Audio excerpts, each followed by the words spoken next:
kami yang berjudul Upaya Penataan Ulang Undang-Undang Nomor 19 Tahun 2019 tentang Komisi Pemberantasan Tindak Pidana Korupsi guna memperkuat Komisi Pemberantasan Tindak Pidana Korupsi yang beranggotakan saya Siti Dwi Nur Cahyanti, saya Stefania Dira Saputri, saya Tandriana Minandira, saya Cisara Rayona Bareta, saya Binti Nur Indasari. Bab 1A. Latar belakang. Permasalahan yang dihadapi Indonesia pada saat ini salah satunya kasus tindak pidana korupsi atau tipikor yang dapat menghambat pembangunan nasional. Oleh karenanya, untuk mengatasi permasalahan tersebut perlu adanya tindakan pemberantasan tipikor. Untuk mencegah dan memberantas tipikor, Indonesia membentuk lembaga KPK yang merupakan lembaga independen dengan artian tidak bergantung pada lembaga lain.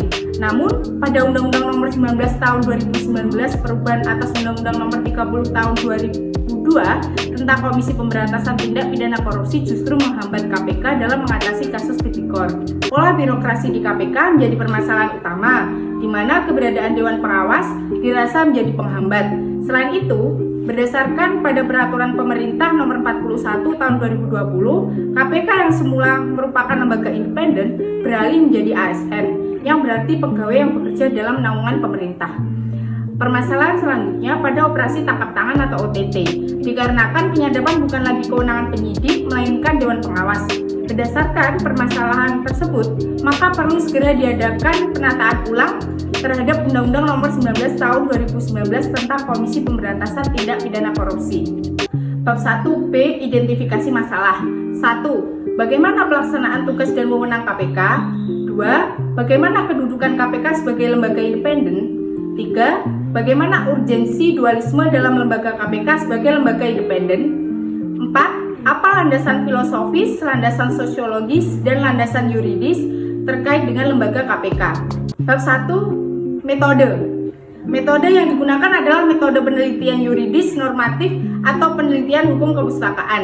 Sumber penelitian ini menggunakan sumber penelitian hukum berupa bahan-bahan hukum seperti peraturan dasar, peraturan perundang-undangan, tulisan-tulisan, literatur, hasil penelitian, serta kamus. Selanjutnya, bahan primer terdiri dari perundang-undangan, catatan resmi atau risalah, sedangkan bahan-bahan sekunder yaitu berupa publikasi tentang hukum yang bukan dokumen resmi. Selanjutnya, bab 2, kajian teoritis dan kajian empiris. Yang pertama, kajian teoritis. Terdapat 3 macam kajian teoritis, yaitu yang pertama, teori independensi.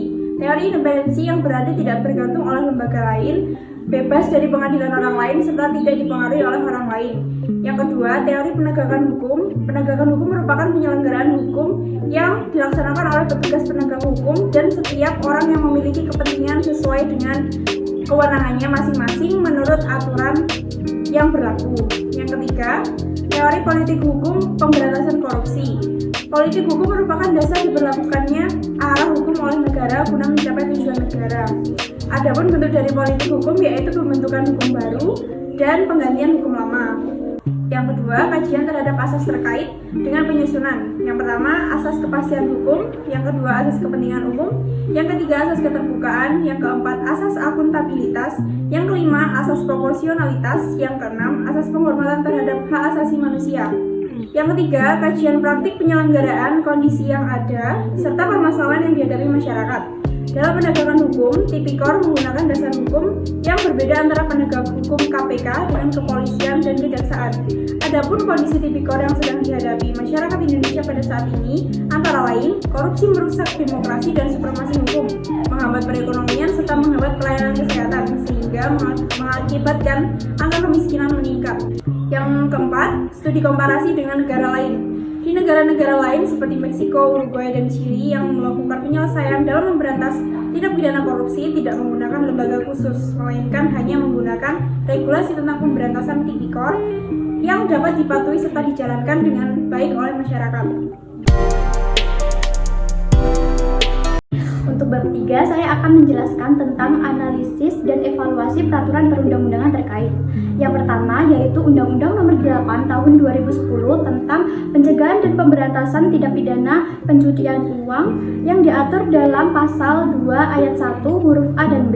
Dalam hal ini, KPK memiliki wewenang untuk menangani kasus tindak pencucian uang dan penyuapan.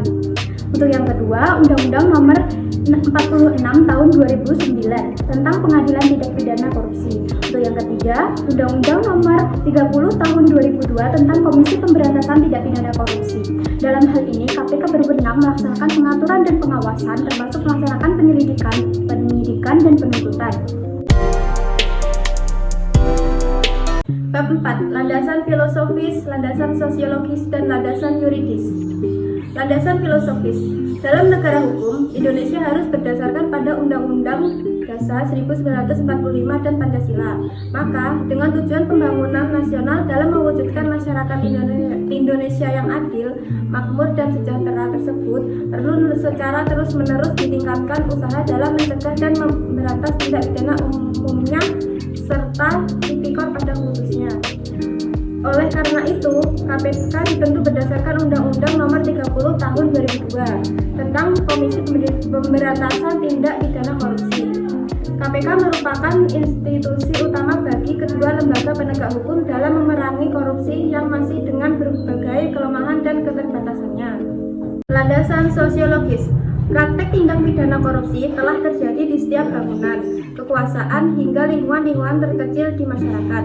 Hal ini dibuktikan dengan banyaknya pejabat tinggi yang masih melakukan korupsi. Akibatnya, banyak kemiskinan yang terjadi di Indonesia. Bukti tersebut diperoleh berdasarkan data dari Badan Pusat Statistik atau BPS yang presentasi setiap tahunnya masih tergolong tinggi. Landasan yuridis. Landasan yuridis menyangkut persoalan hukum yang berkaitan dengan substansi atau materi yang diatur, sehingga perlu dibentuk peraturan perundang-undangan baru.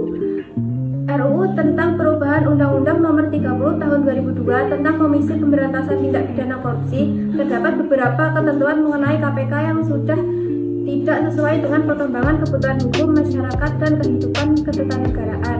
Oleh karena itu, perlu dilakukan perubahan atas Undang-Undang Nomor 30 Tahun 2002